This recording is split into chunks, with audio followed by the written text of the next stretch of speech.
युकॅरियोट्स त्यामध्ये सेमच फंक्शन आहे बरोबर. आणि DNA polymerase enzyme structure and functions in both prokaryotes and eukaryotes. Function structure आणि फंक्शन सिमिलर आहे. नेक्स्ट काय म्हटलंय, synthesis of DNA during the genome replication. Okay, म्हणजे सगळ्यात महत्वाचं दोन फंक्शन सांगितले, एक म्हणजे जिनोम रेप्लिकेशनच्या वेळेला डीएनए सिंथेसिस आणि दुसरं म्हटलंय resynthesis of missing DNA damage during the recombination as well as during the you can say excision of the or during the repair mechanism or primer removal. आपल्याला माहित आहे ओकासाकी फ्रॅगमेंट्स मध्ये काय होतं, प्रत्येक वेळेला प्रायमरची आवश्यकता असते बरोबर. तर तो प्रायमर रिमूव्ह केल्याच्या नंतर ती जी रिकामी झालेली जागा आहे empty space, that empty space must be filled with the new DNA sequences. Okay, so for that the enzyme required is that is called as the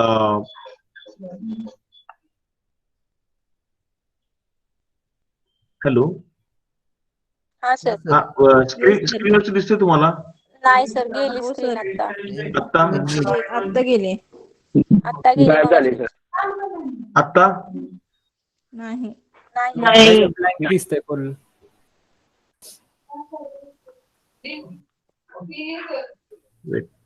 of करून परत चालू करून बघा बरं सर, काय प्रॉब्लेम असेल.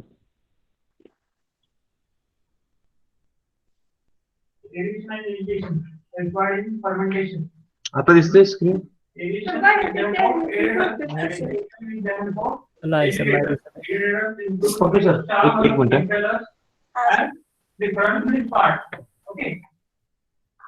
Hello. Hello sir. The majority of fermentation process are aerobic and therefore require the provision of oxygen and the oxidation of glucose. So I am like example is the oxidation of glucose. This is reaction 6O2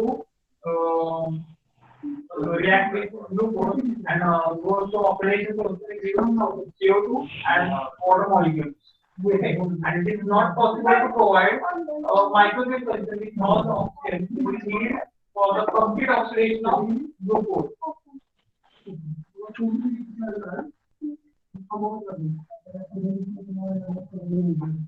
Therefore, microwave culture must be supplied with oxygen during growth at the rate of sufficient to satisfy the organism demand. दिसते आता screen?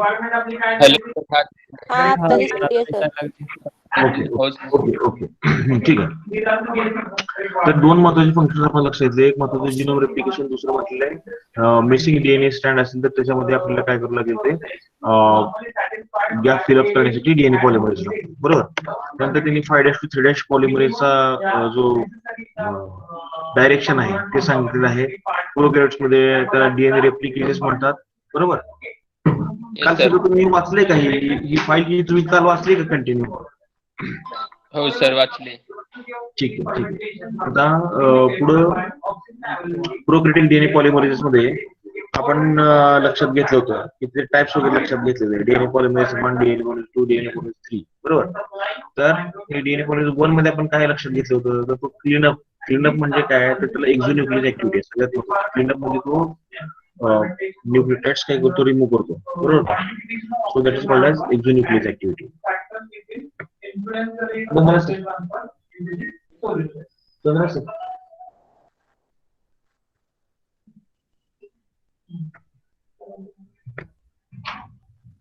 नाही, माझं पण lecture झालं. Hello hello sir. आवाज येतो ना? हां ओके. पॉलिमरेज 1 मध्ये त्याला एक्झोन्यूक्लिक ऍक्टिव्हिटी आहे. एक्झोन्यूक्लिक ऍक्टिव्हिटी असल्यामुळे काय आहे, त्याला क्लीनअप फंक्शन्स म्हणतात बरोबर. That is called as cleanup functions. नाव त्याला अजून एक प्रॉपर्टी त्यांनी सांगितलेलं आहे, that is called as DNA polymerization. Okay, आता डीएनए पॉलिमरायझेशन मध्ये त्याच्यामध्ये क्लिनो फ्रॅगमेंट म्हणून त्यांनी सांगितलं, क्लिनो फ्रॅगमेंट. ओके, आता क्लिनो फ्रॅगमेंट मध्ये काय म्हटले बघा सर, तुमचा आवाज नीट येत नाहीये. बॅकग्राऊंडला खूप आवाज येतोय सर. बॅकग्राऊंडला फार आवाज हा सरांचा आवाज येतोय सर. सरांचंच लेक्चर आता येतोय का? आता येतोय का? बॅकग्राऊंडचा जास्त गंधन आवाज सरांचा तुमचा PDF. हा, त्यांचा जास्त येत आवाज. जास्त येतोय सर बॅकग्राऊंडचा.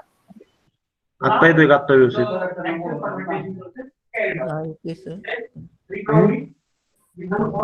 हॅलो. हा सर येतोय सर हा तुमचा सर, तुमचा आवाज येतोय बोला सर, सर पण ऐकते आता. पण बॅकग्राऊंडचा जास्त बॅकग्राऊंडचा येतोय आवाज सर. जास्त येतो, त्यामुळे तुमचा आवाज नीट येत नाही. जास्त येतो त्यामुळे तुमचा नीट येत नाही. सांगितलं. बर. ठीक आहे, काय तुम्ही करूया? स्टार्ट करून सर. हा हा जेवढं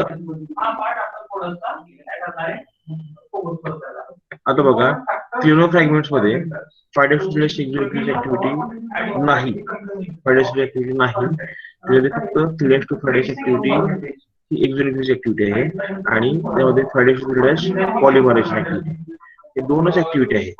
ओके, त्याच्यामध्ये क्लिनो फ्रॅगमेंट्स डीएनए पॉलिमरेज मात्र फायडेस्टिलेस एक्झिक्युटिव्ह आहे. Okay, DNA polymerase one that show the presence of फायडेस्टिलेस एक्झिक्युटिव्ह ऍक्टिव्हिटी. ओके, आता पुढचा जो पॉइंट होता, आता हे आपण डिटेल्स काल त्या रिएक्शन्स वगैरे त्या लक्षात घेतलेले आहेत. आता deoxy nucleotide monophosphate N number म्हणजे हा ऑलरेडी असलेला डीएनए स्टँड आहे, त्याच्यावरती डीएनटीपी म्हणजे एक न्यूक्लियोटाइड ऍड केलं जातं. ओके, एक न्यूक्लियोटाइड ऍड केल्यामुळं त्याच्यामध्ये काय होतं, N+1 लिहिले बघा. N+1 म्हणजे स्क्रीन स्क्रीन दिसत नाही. PDF ओपन नाही केली सर, फक्त दिसतीये पण ओपन नाहीये. म्हणजे करतो मी तर डीएनए पॉलिमरेजचा प्रोकॅरियोटिक आणि युकॅरियोटिकचा. तो ओपनच आहे ना. आता दिसतोय का? नाही आम्हाला सर, नाही तर नाही आता दिसत आहे. कोणाला दिसत नाही? नाही. अरे बापरे, बरं. आता काय दिसतंय? फोल्डर दिसतोय का? तुम्ही दिसत नाही, नो. तुमची स्क्रीन ऑन आहे. तुमची स्क्रीन ऑन आहे सर. स्क्रीन ऑन आहे. कॅमेरा ऑन आहे सर. कॅमेरा ऑन नाही, पण मी दिसतोय ना तुम्हाला. हो, तुम्हीच दिसताय. दिसताय की. आणि आता हे दिसतंय का? विंडो दिसते का? नाही. नाही.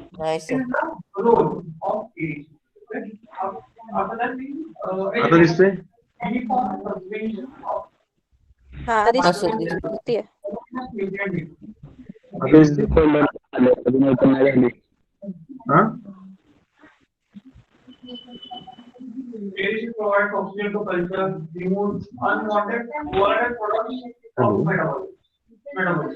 हा सर. कुणाला आवाज येतोय का माझा? सांगा मला. आवाज येतोय हो, सर. आवाज हॅलो सर. बोला बोला. आता स्क्रीन दिसते सर तुमची. स्क्रीन दिसतीये पण सर स्क्रीन दिसते, PDF पण ओपन नाही फाईल नाही झालेला. ओपन केली. फाईल ओपन मी नाही तर पीडीएफची. आता फाईल ओपन केली होती ना. आता दिसते का? आता दिसते? नाही सर. Hello sir. नाही सर दिसत. आता दिसत नाही? नाही सर. सर लोकल दिसतोय, पेज दिसतोय. एकच minute.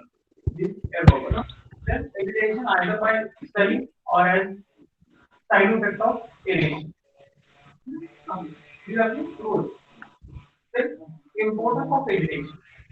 What is the importance of irrigation?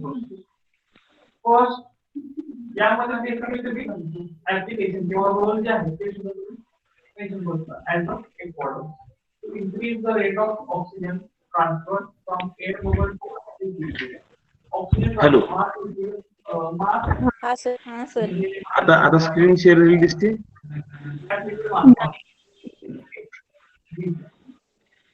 दिसते का? नाही. नाही सर. नाही सर. हो सर आता दिसेल. आता झाली. मला इथं स्पष्ट येतं शेअरिंग विंडो असं आलं येतं मला. हो सर आलेलं सर आहे. सर तुमची स्क्रीन शेअर होतीये पण ते ओपन होत नाहीये ओपन PDF. ते फाईल ओपन होत नाहीये. पीडीएफ ओपन झालेली नाही का आता तुमच्या समोर? नाही. नाही झालेलं.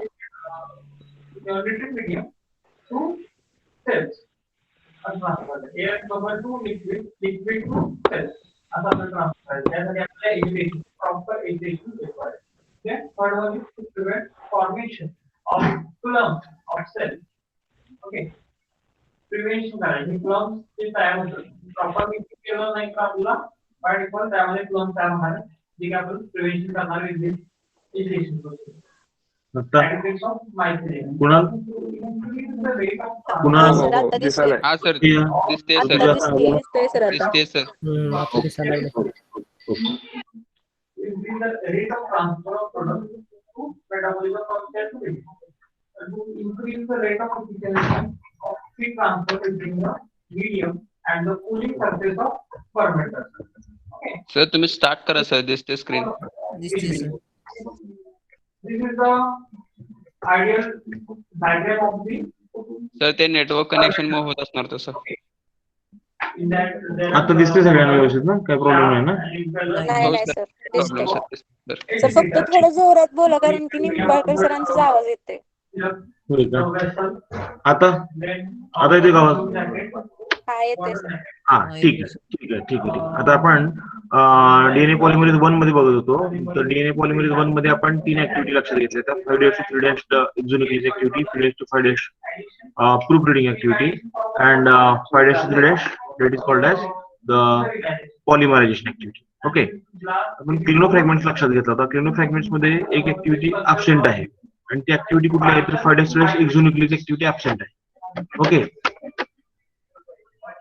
5' exotic activity absent hai. So other that is showing the correct, that is the polymerization of the 5' to 3' polymerization activity is available there. Okay. Now the आता या ब्रॅकेट मध्ये काय लिहिले बघा. ब्रॅकेट मध्ये जे लिहिलेलं आहे ते तुम्हाला समजतंय बघा. आपण अगोदर समजून घेतलं होतं. डिऑक्सिरायबो न्यूक्लियोटाइड मोनोफॉस्फेट्स आणि एन नंबर म्हणजे फॉर एक्झाम्पल ऑलिगोन्यूक्लियोटाइडचं एक मॉलिक्युल आहे. त्याच्यामध्ये समजा 20 to 30 न्यूक्लियोटाइड्स आहेत. Okay. Hello sir hello sir हा ओके. तर त्याच्यामध्ये DNTPs ऍड केले जातात. ओके. 1 by 1 1 ऍडिशन केल्यामुळे N+1 लिहिलेलं आहे प्लस 2 फॉस्फेट ग्रुप तिथून रिमूव्ह झालेले दाखवले रिएक्शन मध्ये. ओके. समजलं का? नेक्स्ट म्हटलेलं आहे फंडामेंटल रिएक्शन मध्ये न्यूक्लियोफिलिक अटॅक केस सांगितलं. तर न्यूक्लियोफिलिक अटॅक म्हणजे काय बघा. तो 3' हायड्रॉक्सिल ग्रुप आहे बरोबर. त्या 3' हायड्रॉक्सिल ग्रुप वरती फॉस्फरसचा जो 5' ॲटमला असलेला जो फॉस्फरस ग्रुप आहे तो अटॅक करतो.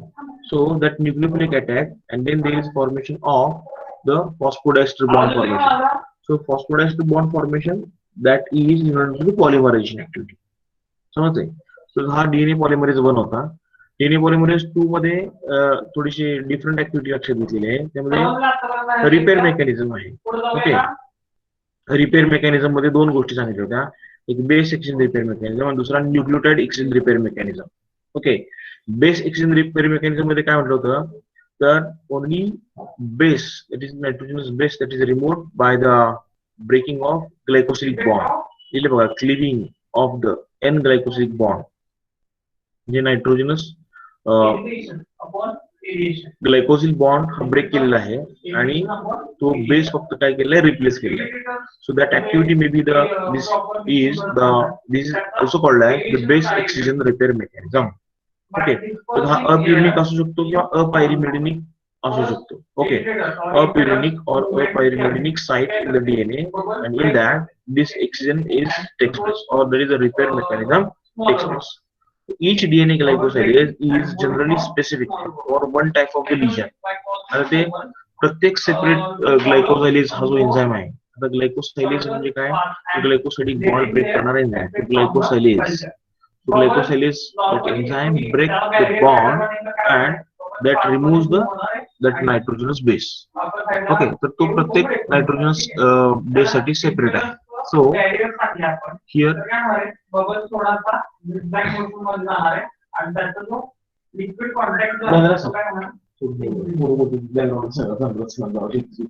सर धनराज सरांचा भरपूरच आवाज येतोय. हा सर. बॅकग्राऊंड साऊंड जास्त येतोय सर. बॅकग्राऊंड हे काय केलं की काय प्रॉब्लेम नाही वायर काढून वायर जोडा बरं का वायर काढून वायर जोडा फक्त तिथे काय प्रॉब्लेम नाही. हॅलो हा हा सर. सर. येतो का माझा आवाज आता? हो येतोय. हा सर. हो सर येतोय. रिअरेंजमेंट करतो मी थोडंसं सरांना जिथे बसण्याची जागा. आता येतो का आवाज बघा माझा व्यवस्थित बॅकग्राऊंडला आवाज येणार नाही. हा हो आता सर नाही येतोय. येते. आता बेस एक्सिजन मध्ये आपण लक्षात घेतलं बरोबर. ही जी डायग्राम आहे ही डायग्राम तुम्ही बघितली का बघा. डॅमेज बेस जो आहे इथला तो रिमूव्ह झालेला आहे. ग्लायकोसायलेज एन्झाईम मिळाला आहे. तर glycosylase enzyme remove one base. Okay one base remove केलाय तर आणि तो तेवढा जो बेस रिमूव्ह केलेला आहे त्या ठिकाणी परत नवीन बेस येणार आहे. ओके लेफ्ट साइडला पॉलिमरेज एन्झाईम दाखवले बघा. पॉलिमरेज एन्झाईम आणि ते पॉलिमरेज एन्झाईम काय करणार आहे ते रिमूव्ह झालेले जे बेसेस आहेत त्या ठिकाणी नवीन बेसेस ऍडिशन केलेले आहेत. ओके लेफ्ट साइडला लॉंग पॅच म्हटले आणि राईट साइडला शॉर्ट पॅच म्हटलेलं आहे. शॉर्ट पॅच वरती काय म्हटले बघा एकच बेस ऍडिशन केलेलं आहे. Polymerase non displacing synthesis ligase. Okay आणि तिथं राईट साइडला एकच बेस आहे. इकडं लॉंग बेस आहे. लॉंग सिक्वेन्स आहे. लॉंग सिक्वेन्स वरती तिथं तिने 4 वेगवेगळे न्यूक्लिक नायट्रोजन बेसेस रिप्लेस केले दाखवले बघा 1 2 3 4. आठवत दिसते तुम्हाला? हॅलो हा सर. हा सर. ओके तर तो हा जो होता तो बेस एक्सचेंज रिपेअर मेकॅनिझम होता. आता आपण लक्षात घेणार आहे तो nucleotide exchange repair mechanism. Nucleotide exchange repair mechanism. आता न्यूक्लियोटाइड एक्सचेंज रिपेअर मेकॅनिझम काय म्हणते बघा पूर्ण न्यूक्लियोटाइड रिमूव्ह केलं जाणार आहे. आता न्यूक्लियोटाइड या शब्दाचा अर्थ काय आणि नायट्रोजन बेस म्हणजे काय हे तुम्हाला माहिती आहे. You are very well known about that. What does by nitrogen base and what does by the nucleotide. कोण सांगेल डिफरन्स न्यूक्लियोटाइड म्हणजे काय नायट्रोजन बेस म्हणजे काय? कुणाला सोडून दुसरं कोण सांगणार आहे का? सर कुणाला नायट्रोजनियस बेसिस म्हणजे प्युरिन आणि पायरिमिडिन. कोण त्यात बोलतंय सांगा. सर रुकया बोलते. रुपया थांबा तुम्ही बाकीच्या लोकांना जरा बोलू दे कारण तुम्हीच फक्त दोघं तिघं बोलता बाकीचे लोक फक्त ऑन करून ठेवतात त्यांचे लेक्चर्स आणि ऐकतात का नाही माहित नाही. चालेल दीप्ती आवाज येते का दीप्ती? हो सर. हा सांग. न्यूक्लियोटाइड मध्ये फॉस्फेट ग्रुप, शुगर आणि नायट्रोजन बेस बरोबर असतात आहे. आणि बरोबर व्हेरी गुड. नायट्रोजन मध्ये प्युरिन्स आणि पिरिमिडिन. काय काय काय काय नायट्रोजन बेस मध्ये प्युरिन्स आणि पिरिमिडिन. हा फक्त प्युरिन्स आणि पायरिमिडिन्स असतात. हा बरोबर त्यामध्ये काय असेल फक्त ऍडिनिन असेल ग्वानिन असेल सायटोसिन असेल किंवा थायमिन असेल बरोबर. हा so that is called as only base and the nucleotide that means there is requirement of the sugar as well as there is requirement of the phosphate group. समजतंय? आता आपण जो बघतो न्यूक्लियोटाइड एक्सचेंज रिपेअर म्हणजे त्यामध्ये पूर्ण nucleotide remove केला जातो. ओके तर DNA lesion that causes the large modifications in the helical structure of the DNA. आता न्यूक्लियोटाइड एक्सचेंज मध्ये काय होतं तर मोठ्या प्रमाणामध्ये चेंजेस होतात डीएनए मध्ये बरोबर. कारण जो सिक्वेन्स आहे say for example there is 10 number of nucleotides 10 nucleotide जर रिमूव्ह केले तर आणि ते जर चेंज करायचं ठरवलं तर त्या ठिकाणचा जो जीन असणार आहे तो जो सिक्वेन्स असणार आहे न्यूक्लियोटाइडचा सिक्वेन्स तो पूर्णपणे चेंज होणार आहे. तर न्यूक्लियोटाइडचा सिक्वेन्स जर पूर्णपणे चेंज झाला न्यूक्लियोटाइडचा सिक्वेन्स जर पूर्ण जर चेंज झाला न्यूक्लियोटाइडचा सिक्वेन्स तर काय होईल न्यूक्लियोटाइडचा सिक्वेन्स जर पूर्ण चेंज झाला तर त्या ठिकाणी काय होणार आहे लार्ज मॉडिफिकेशन सुद्धा हेलिकल स्ट्रक्चर होणार आहे. लार्ज मॉडिफिकेशन बरोबर. आता पुढचा याच्यासाठी लागणारा एन्झाईम काय म्हटलं माझे मी enzyme recognises types of the lesions म्हणजे कुठल्या प्रकारचं या ठिकाणी मॉडिफिकेशन होणार आहे म्हणजे न्यूक्लियोटाइड नायट्रोजन बेस मॉडिफिकेशन होणार आहे का न्यूक्लियोटाइड मॉडिफिकेशन होणार आहे त्याच्यावरती हे दोन वेगवेगळे रिपेअर मेकॅनिझम्स अवलंबून आहे. पहिलं सांगितलं होतं आपण नायट्रोजन बेस रिपेअर मेकॅनिझम दुसरं सांगितले nucleotide repair mechanism. Okay nucleotide exchange repair mechanism. Okay तर हे दोन्ही कसे हे दोन कोण करते DNA polymerase 2 DNA polymerase 2 is involved in to the repair mechanism. The term exonuclease that means it distinguishes between the activity from that of the standard endonucleases. परवा कोणतरी मला क्वेश्चन विचारला होता, एक्झोन्यूक्लियस आणि एंडोन्यूक्लिएसेस, आठवतंय? होय sir. Yes.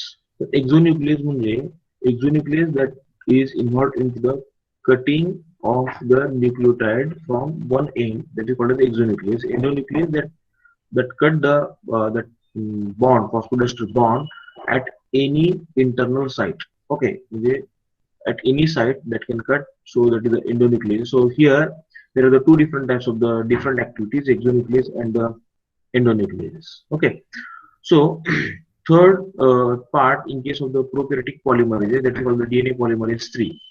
In case of the DNA polymerase 3, it is a complex enzyme actually.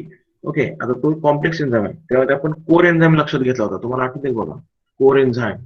आणि core enzyme म्हणजे काय, कारण याच्यामध्ये 10 वेगळे सब युनिट्स असतात आणि ते एकत्र 10 सब युनिट्स आल्यामुळे जो तयार झालेला एन्झाइम आहे त्याला पॉलिमरेज 3 होलो एन्झाइम असं म्हणतो आपण. वरच्या लाईन मध्ये दिसते का बघा तुम्हाला इथं. So prokaryotic DNA polymerase is complex enzyme and it is an active form of associated with 9 or more than 9 proteins. Okay. दिसतंय का तुम्हाला? हा सर. हायलाइट केलेला पार्ट दिसतोय का तुम्हाला सगळ्यांना? हो सर. हा सर. डीएनए पॉलिमरेज 3 होलो एन्झाइम असं लिहिलेलं आहे. ओके, आता डीएनए पॉलिमरेज 3 होलो एन्झाइम मध्ये एक महत्वाची गोष्ट काय बघा, smallest part of this holoenzyme, if that is showing catalytic activity, that is enzymatic activity, then that smallest part is also called as the core enzyme. Core enzyme कशाला म्हणायचं, जर या होलोएन्झाइम मधला छोटासा भाग, फॉर एक्झाम्पल 3 किंवा 4 सब युनिट्स एकत्र येऊन जर कॅटलिटिक ऍक्टिव्हिटी दाखवत असेल, तर तो 3 किंवा 4 पार्टचा जो भाग आहे, एन्झाइमचा जो भाग आहे, that is called as the core enzyme. त्याला काय म्हटलं, कोर एन्झाइम म्हणतात. That is considered as the core enzyme. समजलं, त्याला कोर एन्झाइम म्हणतात. आता the activity of core enzyme and the holo enzyme, they are usually very different. कारण होलो enzyme मध्ये सगळेच्या सगळे सब युनिट्स भाग घेणार आहेत, कोर एन्झाइम मध्ये फक्त 3 किंवा 4 सब युनिट्स भाग घेणार आहेत. त्यामुळे दोन्हीची ऍक्टिव्हिटी पूर्णपणे काय राहणार आहे, डिफरंट राहणार आहे. Okay, so DNA polymerase 3 has highly complex protein composed of 10 different polypeptides. 10 वेगवेगळे पॉलिपेप्टाइड्स त्या डीएनए पॉलिमरेज 3 मध्ये भाग घेतात. ओके, नेक्स्ट म्हटलं आहे, overall the enzyme has asymmetric dimeric structure. म्हणजे एन्झाइम मध्ये, या एन्झाइम मध्ये डायमेरिक स्ट्रक्चर आहे. आणि इथंच तुम्हाला मागच्या वेळेला तो स्लाइडिंग विंडोचा भाग सांगितलेला होता. ओके, म्हणजे डीएनए स्टँड वरती स्लाइड होणारा पार्ट तो इथं असतो. ओके, काय म्हटले बघा, आता DNA polymerase 3 in this holoenzyme, the heterodimer complex at the replication fork and the monomer, then the monomer that is known to the synthesis of one daughter strand. Okay, म्हणजे हा जो होलो एन्झाइमचा जो भाग आहे तो कशासाठी इन्व्हॉल्व झालेला आहे, that is involve in to the synthesis of one daughter strand. Okay, parental strand ज्यावेळेला सेपरेट होतात त्यावेळेला ते सेपरेट झालेल्या पॅरेंटल स्ट्रँड वरती वन डॉटर स्ट्रँड तयार होतो. तो कॉम्प्लिमेंटरी बेसिस ऍड करत राहतो, न्यूक्लियोटाइड्स ऍड करत राहतो. आणि त्याच्यासाठी इम्पॉर्टंट असणारा जो एन्झाइम आहे that is DNA polymerase 3. Okay, आता इथं म्हटले बघा, क्लॅम्प लाईक स्ट्रक्चर त्यांनी सांगितले बघा, dimer or ring clamp like structure that is formed along with the single stranded DNA. Okay, आणि बीटा सबयुनिट्स त्या ठिकाणी भाग घेतात. The beta subunit is located on the template primer by the G complex and that is ATP dependent process, so that forms the pre-initiation complex. म्हणजे सुरुवातीला जो भाग घेतो म्हणजे पॉलिमरेशनच्या अगोदर, that is called as the pre-initiation complex. Okay, the next काय म्हटले बघा, holoenzyme is symmetrical except for the G complex. होलोएन्झाइम हा सिमेट्रिकल असणार आहे जी कॉम्प्लेक्सच्या व्यतिरिक्त. आता जी कॉम्प्लेक्स काय म्हटले बघा, G complex is required for the both loading and unloading of the beta subunit from the DNA. म्हणजे हा बीटा सबयुनिट जो स्लाइडिंग पार्ट आहे तो लोड करण्यासाठी आणि अनलोड करण्यासाठी जी कॉम्प्लेक्सची आवश्यकता असते. ओके, आणि हा जी कॉम्प्लेक्स काय आहे, जी कॉम्प्लेक्स फक्त वेगळा आहे, otherwise all part is similar. Holoenzyme is symmetrical except the G complex. पहिलीच लाईन काय म्हटली बघायची, holoenzyme is symmetrical except the G complex. समजले तुम्हाला कुणाल? कुणाल, रुकैया, ऋतुजा, हो सर समजतंय सर. बाकीचे हो, लोक सर. येस नो काय आहेत समजतंय. नाही काय? हो सर समजते. हो सर समजते. तुमच्याकडे सगळ्यांचे नोट्स काल दिलेले आहेत बरोबर का? हो. हो हो सर. सर. तो पार्ट मी तुम्हाला परत रिपीट करतोय. होय सर. स्क्रीन बंद झाली का हो? स्क्रीन ब्लँक झाली सर सर परत. स्क्रीन नाही दिसत आहे. आता तुम्हाला काही दिसत नाहीये का? नो. ब्लँक झाली काही परत. आता जस्ट झाली. आता दिसत नाहीये का? नाही. एकच मिनिट. आता हा दिसते हा, सर. Okay okay. मिनिमाइज झाल्यामुळे कदाचित तुम्हाला ते ब्लँक झाले असेल ते. हा. ठीक आहे. आता पुढे काय म्हणते बघा. हा पुढचा आपण युकॅरियोटिक डीएनए पॉलिमरेजचा पार्ट बघितला होता. युकॅरियोटिक डीएनए पॉलिमरेज मध्ये आपण अल्फा, बीटा, डेल्टा आणि इप्सिलॉन असे त्याचे पार्ट लक्षात घेतले होते बरोबर का? आणि गॅमा काल पण सगळ्यात हा ते गॅमा. सुरुवातीचे सांगितले बघा. अल्फा, बीटा, डेल्टा, गॅमा आणि इप्सिलॉन. आता त्याची सगळ्याची फंक्शन त्या टेब्युलर फॉर्म मध्ये काल जे दिलेले आहेत ते तुम्ही रिवाइज केले का बघा? हम्म. मी तुम्हाला टेबल दिसतोय सगळ्यांना? हो सर दिसतोय. हा ओके. सर. हो सर. त्या टेबलमध्ये काय म्हटले बघा. पॉलिमरेज ऍक्टिव्हिटी आणि एक्झोन्युक्लियस ऍक्टिव्हिटी. तर पॉलिमरेज ऍक्टिव्हिटी म्हटली की सगळ्यात महत्त्वाची गोष्ट लक्षात ठेवायची नेहमी पॉलिमरेज ऍक्टिव्हिटी म्हटलं की 5' 3' लक्षात ठेवायचं. Polymerase is always 5' to 3' direction. इथं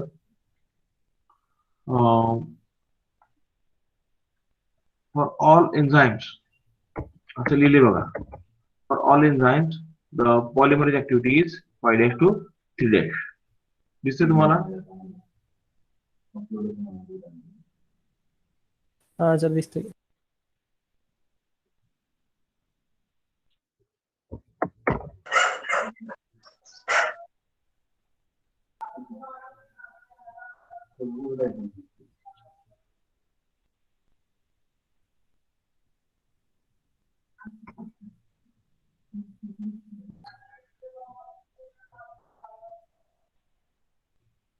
तिथे सर काय पेन बिन नाही ते? इथं या ह्याच्यात पेनच अवेलेबल होत नाहीये. एकच मिनिट फक्त बघतो, चेक करतो.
हॅलो कुणाल, डॅशबोर्ड वर तुम्हाला स्क्रीनवरती काय दिसते आता सांगा?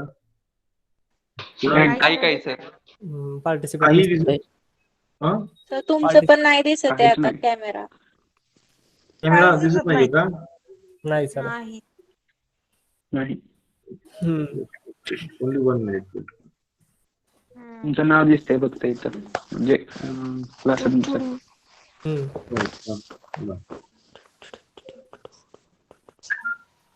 ठीक आहे, याच्यामध्ये आता आपल्याला पेन तो सापडत नाहीये. बघूया आपण म्हणजे आपल्याला कुठं जाईल. नंतर बघू. आता आपण पॉइंट्स कम्प्लीट करूया.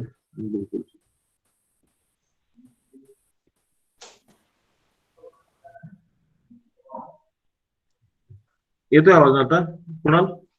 हा सर. ओके, ठीक आहे. हो सर येतोय. ओके, आता तुम्हाला टेबल दिसतोय? नाही.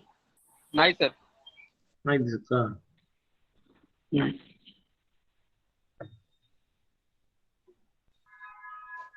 आता नाही सर. नाही. आता दिसतोय की? हा आला. दिसतोय ना? दिसतंय ठीक आहे, सर. ठीक आहे, ठीक आहे. आता बघा, डीएनए पॉलिमरेज अल्फा जो आहे, तर अल्फा मध्ये आपण पहिली ऍक्टिव्हिटी लक्षात घेतली होती, त्यामध्ये पॉलिमरेज ऍक्टिव्हिटी आहे, ज्यामध्ये एक्झोन्यूक्लियस ऍक्टिव्हिटी नाही. ओके, आणि एक्झोन्यूक्लियस ऍक्टिव्हिटी ही जनरली कशी आहे, तर ती रिव्हर्स आहे पॉलिमरेजच्या. पॉलिमरेज जर 5' असेल तर एक्झोन्यूक्लियस ऍक्टिव्हिटी ही 3' असणार आहे. ओके, आता डीएनए पॉलिमरेज अल्फा मधले त्यामध्ये फक्त पॉलिमरेज ऍक्टिव्हिटी आहे रेप्लिकेशनची, एक्झोन्यूक्लियस ऍक्टिव्हिटी नाही. त्यानंतर डीएनए पॉलिमरेज बीटा मध्ये डीएनए रिपेअर आहे का? Yes, it is DNA repair activity and there is no exonuclease activity. त्यामध्ये एक्झोन्यूक्लियस ऍक्टिव्हिटी नाही. ओके, नंतर डीएनए पॉलिमरेज गॅमा मध्ये काय म्हटलं बघा, रेप्लिकेशन आहे. त्यामध्ये रेप्लिकेशन ऑफ द मायटोकॉन्ड्रिया आपण काल लक्षात घेत होतो. गॅमा हे extra nuclear genetic material, extra nuclear म्हणूया, किंवा आपण असं लक्षात घेऊ शकतो की जे सेल ऑर्गॅनिलीचा जो न्यूक्लिअर मटेरियल आहे त्याचं रेप्लिकेशन करण्यासाठी आवश्यक असणारा जो एन्झाईम आहे तो डीएनए पॉलिमरेज गॅमा आहे. So DNA polymerase gamma is associated with काय लक्षात घेतलं, कुठला ऑर्गॅनिल लक्षात घेतलं होतं आपण सांगा, कोण व्हेरी गुड. मायटोकॉन्ड्रियाचा डीएनए रेप्लिकेशन करण्यासाठी आवश्यक असलेला जो पॉलिमरेज आहे that is the DNA polymerase gamma. And in that, remember well, there is a presence of the exonuclease activity. So the exonuclease activity, the direction of exonuclease activity is 3' to 5' direction. Okay. So 3' to 5' direction मध्ये exonuclease activity आपण त्यामध्ये study करू शकतो. त्यानंतर म्हटले DNA polymerase delta मध्ये काय म्हटलं बघा, replication as well as the DNA repair, म्हणजे दोन्ही ऍक्टिव्हिटी सांगितलेल्या आहेत डेल्टा मध्ये. ओके, डेल्टा हा क्वाइट कॉम्प्लेक्स स्ट्रक्चर असलेला मॉलिक्युल आहे, तर त्यामध्ये replication as well age DNA repair म्हणजे 2 लक्षात घेतले जातात, बरोबर का, बेस एक्सिजन आणि न्यूक्लियोटाइड एक्सिजन. ओके, आणि त्याच्याच बरोबर इथं एक्झोन्यूक्लियस ऍक्टिव्हिटी पण आहे. एक्झोन्यूक्लियस ऍक्टिव्हिटी म्हणजे काय, 3' to 5' डायरेक्शन रिमूव्ह करणे म्हणजे काय, तर न्यूक्लियोटाइड्स न्यूक्लियोटाइड जे ऍड केले आहेत ते न्यूक्लियोटाइड्स रिमूव्ह करण्याची जी प्रॉपर्टी आहे that is exonuclease activity. So exonuclease activity is also available for the DNA polymerase delta. Okay, आणि लास्ट सांगितलेलं आहे डीएनए पॉलिमरेज इप्सिलॉन. आता डीएनए पॉलिमरेज इप्सिलॉन मध्ये काय म्हटलं बघा, त्यामध्ये फक्त रेप्लिकेशन आहे as well as exonuclease is also available आहे. ओके, म्हणजे रेप्लिकेशन आहेच पण त्याच्याबरोबर एक्झोन्यूक्लियस ऍक्टिव्हिटी पण अवेलेबल आहे. आता हे जे आपण बघितले हे सबयुनिट्स कशाचे बघितले, तर डीएनए पॉलिमरेज ऑफ द युकॅरियोट्स. युकॅरियोटिक मध्ये डीएनए पॉलिमरेजचे हे आपण वेगवेगळे सब युनिट्स आणि त्या सब युनिट्स मध्ये ऍक्टिव्हिटी लक्षात घेतली. तर एवढा पार्ट आपण काल लक्षात घेतला होता, बरोबर, आठवलं सगळ्यांना? हा सर. आता यात काय शंका आहे सांगा जरा. नाही सर, काही नाही, डाऊट नाही. बाकीचे लोक बोला, बाकीच्या लोकांना कोणाला काय नाही शंका सर. आहे? कारण नाही सर. याच्यावरती नोट्स तुम्हाला याच्यावरती म्हणजे क्वेश्चन्स वगैरे किंवा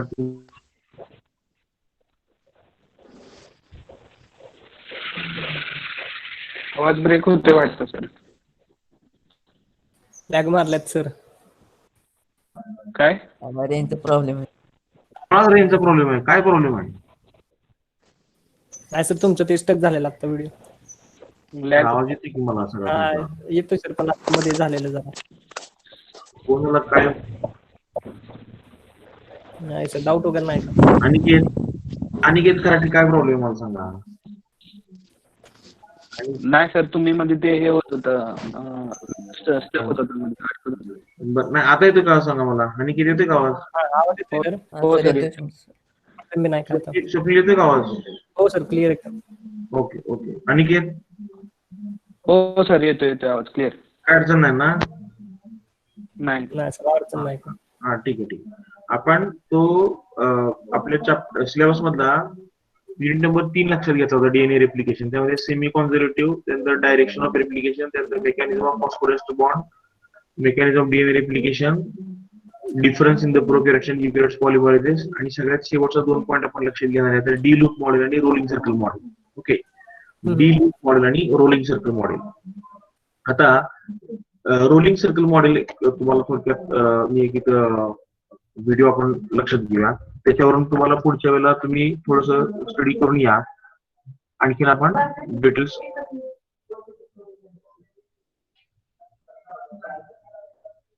बोला मॅडम.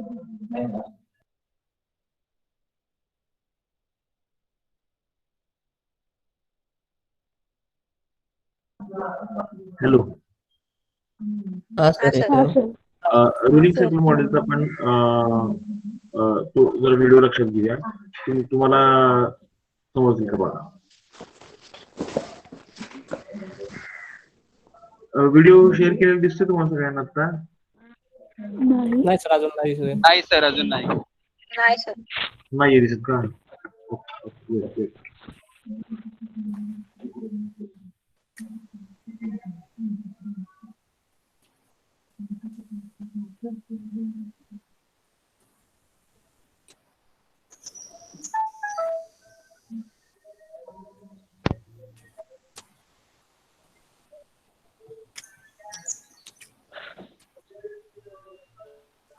हा सर, आता दिसायला लागलं.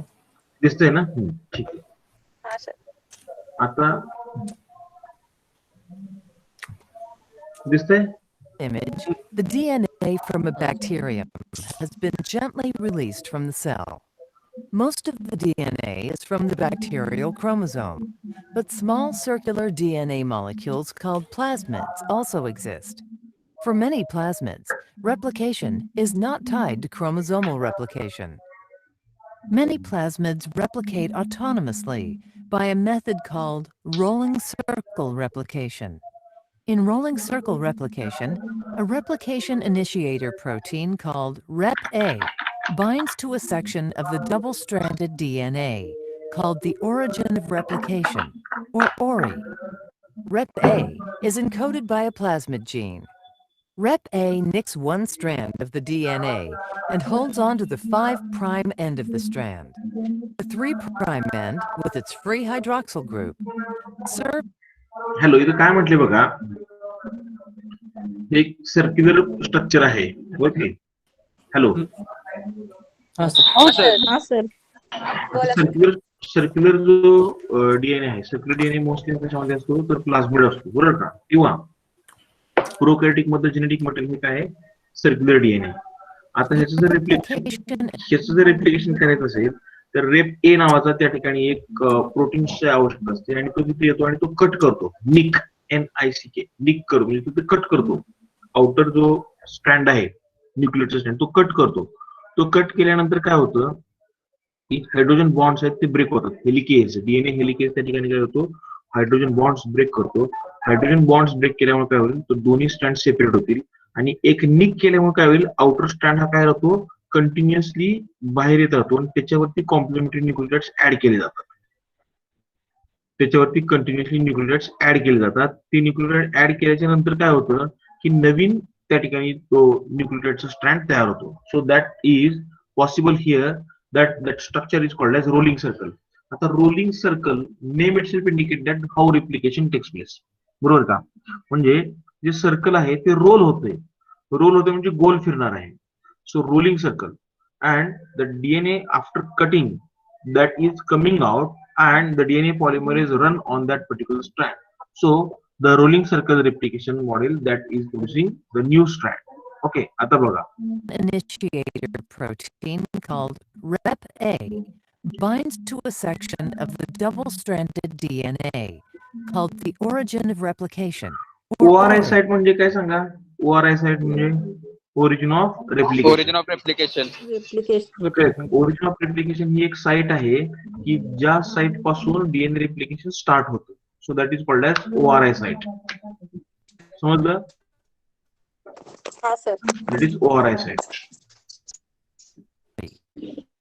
Rep A is encoded by a plasmid gene. Rep A nicks one strand of the DNA and holds on to the 5' end of the strand.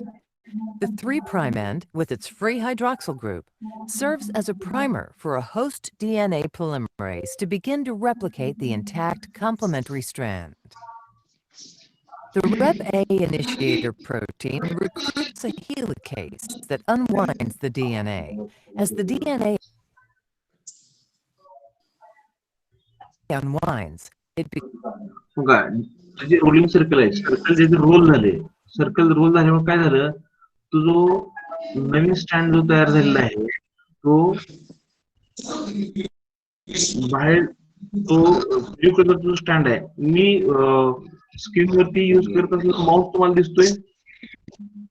हो सर दिसतोय. हा, हा हे सर दिसतोय. हे जे न्यूक्लियोटाइड्स आहेत, दिस न्यूक्लियोटाइड म्हणजे काय, न्यूली ऍडेड न्यूक्लियोटाइड्स आहेत. हे न्यूली ऍडेड न्यूक्लियोटाइड्स या ठिकाणी ऍड केले गेले आहेत कारण इथं प्रायमर आहे, हा जो ग्रीन कलरचा आहे तो प्रायमर आहे.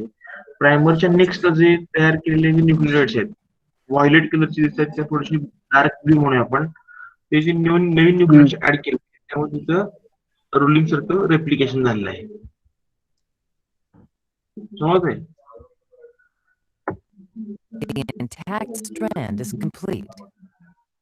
The two ends of the nicked single strand are rejoined by the Rep A protein and released. DNA ligase seals the nick in the double-stranded molecule. इथं काय झालं बघा, जो आउटर स्टँड होता, after the circle, after rolling of that circle, that outer stand is separated, that after breaking of the hydrogen bond that is separated and it kept aside, तो बाजूला ठेवला गेला. आणि तो जो बाजूला ठेवलेला जो सिंगल स्टँड आहे त्याच्यावरती सिंगल स्टँडर्ड बाइंडिंग प्रोटीन्स आहेत बघा, हे मणी दिसेल तुम्हाला, Beed like structure, bead like structure present on the strand, they are called as the single stranded binding proteins because they are avoiding the formation of double strand among themselves. बरोबर का? म्हणजे त्याच्या बाजूला जे असलेले न्यूक्लियोटाइड्स आहेत ते जर कॉम्प्लिमेंटरी असतील तर त्याचं काय होऊ शकतं, तर त्या ठिकाणी लगेच काय होणार आहे, तर डबल स्टँड फॉर्मेशन होईल. तर तो डबल स्टँड फॉर्मेशन होऊ नये म्हणून ते सिंगल स्टँडर्ड बाइंडिंग प्रोटीन्स त्याला बाइंड करतात आणि तो जो डीएनए स्टँड आहे it kept as it is as a single stand. Okay. आणि इकडचा जो लेफ्ट साइडला जो तुम्ही मॉलिक्युल पाहताय, लेफ्ट साइडला plasmid structure, that left side plasmid structure, outer strand is newly produced. समजते सगळ्यांना? Outer strand is newly produced, that green colour structure is called as primer. बरोबर? आता पुढे काय म्हटलं बघा, The single-stranded DNA can now be replicated. A region of the DNA becomes looped, allowing RNA polymerase access to the DNA to form a primer. Host DNA polymerases use the आता बघा जरा थोडंसं लक्ष द्या, इथं आपण राईट साइडला जो single standard binding protein bind झालेला जो मॉलिक्युल आहे राईट साइडला, त्या सिंगल स्टँडर्ड बाइंड असलेल्या नायट्रोजन बेसिस म्हणूया किंवा तो एक सिंगल स्टँड बाइंडिंग असलेला जो स्टँड आहे, सिंगल स्टँड आहे, तो सिंगल स्टँड वरती सुद्धा आता डबल स्टँड, सेकंड स्टँड तयार केला जाईल. समजते का मी काय बोलतोय ते? तर हे जे single stand binding protein remove केले जातील, तिथे एक प्रायमर ऍड केला जाईल. तो प्रायमर दिसतोय बघा, म्हणजे साध्या ब्ल्यू कलर मधला जो आहे, सिंपल ब्ल्यू कलर, तो जो आहे प्रायमर आहे. आणि त्याच्यानंतर डार्क ब्ल्यू म्हणूया किंवा आपण व्हायोलेट कलर म्हणूया, तो व्हायोलेट कलर जो आहे नवीन न्यूक्लियोटाइड्स ऍड केले आहेत बघा त्याच्यावर. बरोबर? host DNA नवीन न्यूक्लियोटाइड केले आहेत. आणि अजून एक गोष्ट इथे का बघा, इथे 2 वेळेला प्रायमरची आवश्यकता for the लागली. synthesis of DNA. Finally, DNA ligase seals the remaining nick, resulting in a double-stranded plasmid. Each of these plasmids can undergo समजते का सगळ्यांना? हा सर. येस सर, समजलं. म्हणजे रोलिंग सर्कल म्हणजे काय, तर तो हा जो मॉलिक्युल आहे एक प्लाझ्मिड म्हणूया आपण, plasmid is a circular DNA molecule, outer DNA strand is cut and then that is removed outside and by breaking the hydrogen bonds, and simultaneously the new nucleotides are added on the complementary basis and the new strand is produced, as well as for the single stranded structure which is removed, for that also the new molecules, the new nucleotides are added on that newly formed strand also. बरोबर का? तो नवीन तयार separate जो stand आहे त्याच्यावरती सुद्धा nucleotides add केलेले आहेत आणि तो सुद्धा डबल स्टँड आहे. म्हणजे आता 2 कॉपीज तयार झाल्या which are exactly similar to each other. Okay. Replication again by the same method.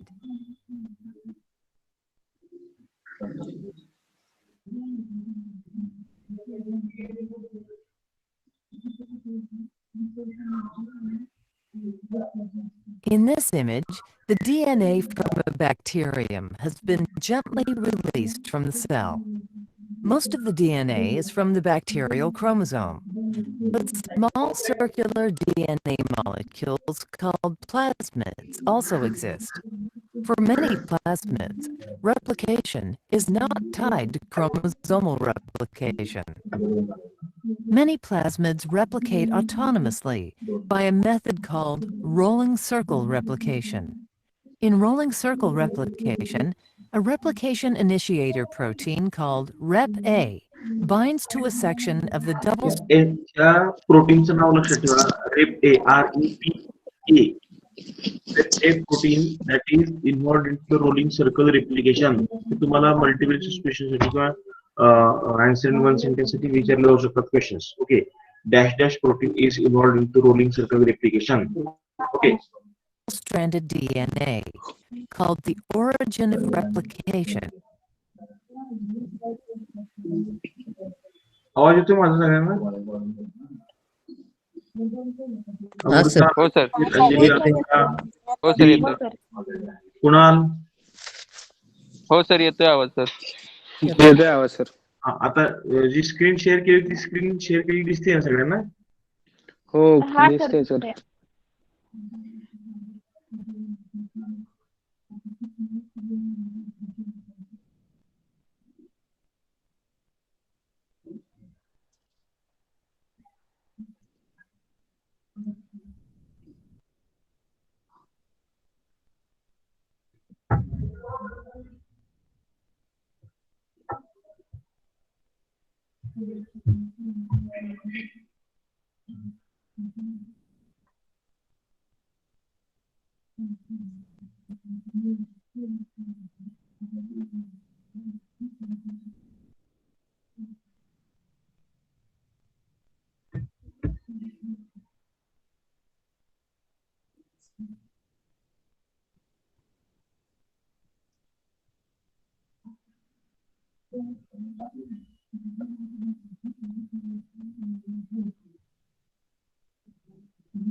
Hello. Hello. हा. हॅलो. कुणाला शंका आहे काय? हा सर. नाही व्हिडिओ बंद आहे म्हणून विचारलं तुम्हाला. आवाजच येत नव्हता. व्हिडिओचा आवाज येत नाही तो तुम्हाला? नाही सर पॉज दाखवते आम्हाला. पॉज झालाय सर व्हिडिओ म्हणून आम्ही काय बोललो नाही. आता पॉज झालेला आहे का? हा पॉज झालेला आहे. हो. तिथेच अडकलाय म्हणजे आपलं ते हे ना रेप्लिकेशन यायचं तिथेच अडकलाय तो. कशी होतं ना तिथंच थांबलेलं. पॉज झालं थांबलेलं. एकच मिनिट.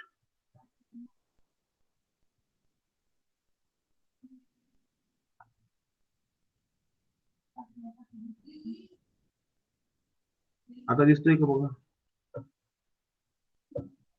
Seals the net दिसतोय? होय.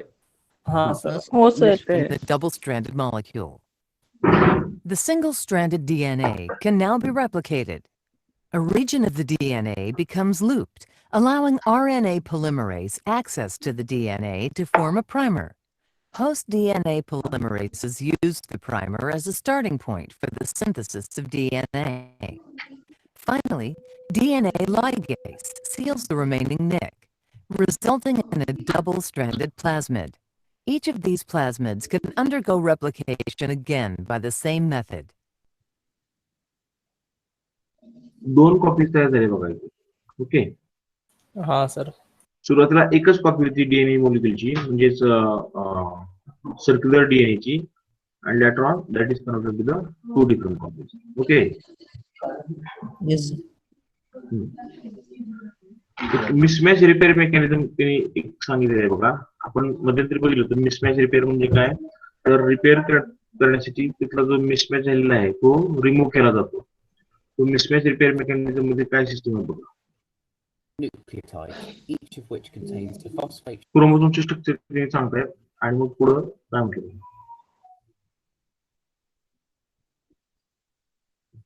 sugar backbone and an organic base. The two strands of DNA are held together by hydrogen bonding between complementary base pairs.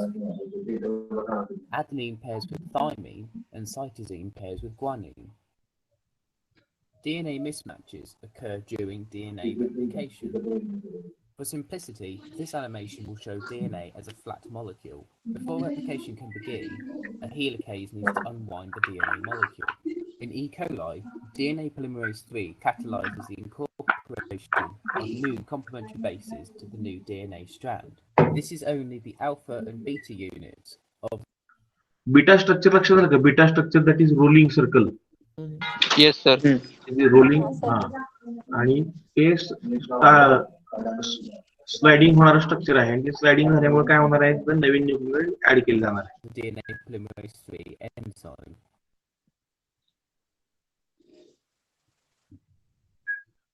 However, it is possible for DNA polymerase III to incorporate a non-complementary base to the new strand. This is known as a mismatch. A mismatch could result in a faulty protein being coded for, so it needs to be repaired. The first step in the mismatch repair pathway in E. coli is recognition of the mismatch by the mut-S homodimer. Mut-S recognizes the mismatch and binds to it. Then the mut-L homodimer binds to mut-S, ready for a later step in the mismatch repair pathway. Meanwhile, up to a kilobase away, the mut-H protein इथं एक mismatch झालेला जो repair mismatch झालेला जो base pair होता तो axis cut केला आणि त्या ठिकाणी नवीन बेस ऍड केला. Okay, so this is a mismatch repair mechanism. Meanwhile, up to a kilobase away, the mut-H protein recognizes a GATC site. Mut-H is a weak endonuclease, which will create a backbone incision between the guanine and adenine residues on the newly synthesized strand when activated. Mut-H is able to differentiate between the newly synthesized strand and the template strand by the lack of methylation markers on the newly synthesized strand. This is why the pathway is also known as methyl-directed mismatch repair. In order for mut-H to become activated, it needs to bind with mut-L. This causes the DNA to bend. The newly formed backbone incision allows an exonuclease to enter and begin excising nucleotides from the newly synthesized strand.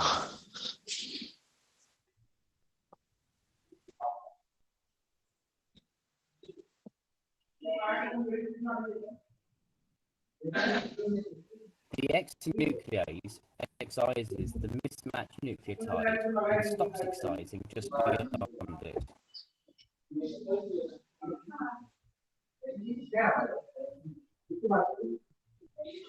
Now, DNA polymerase III can begin to resynthesize the new strand, inserting the correct complementary base where the mismatch used to be.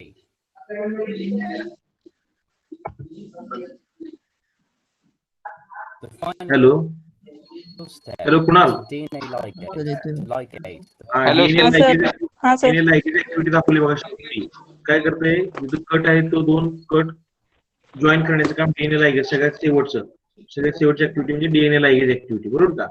जो base exchange मध्ये किंवा nucleotide exchange repair mechanism मध्ये DNA लायगेज महत्वाचा असतो. ओकाझाकी फ्रॅग्मेंट सुद्धा महत्वाचा असतो.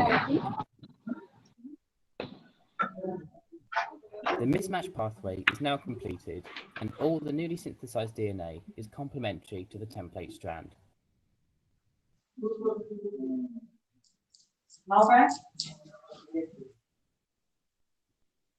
Hello hello sir. हा सर. हा सर. हो आणि सर. स्क्रीन शेअर केलेली स्टॉप झाली का आता.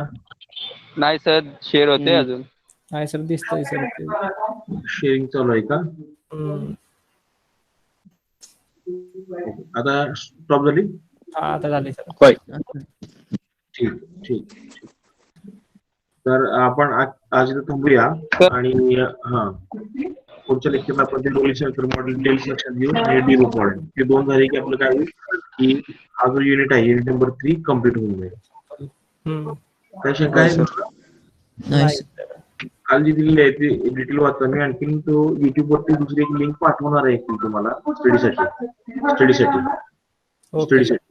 ओके हो सर. तुम्हाला परत आणखीन रिवाइज करण्यासाठी मल्टिपल टाइम तुम्ही ते काय करू शकाल ते डिटेल स्टडी करू शकाल. हे डीएनए पॉलिमरेज पाठवतो आणि त्याच्या अगोदरची पण दोन लेक्चर शक्य आहे तेवढे मी पाठवतो. युट्यूबची लिंक मी तुम्हाला पाठवतो. मी एक्सप्लेन केलेली आणि डिटेल स्टडी केली. Okay okay sir. हा सर. ठीक ठीक. सो होय सर. हा हो.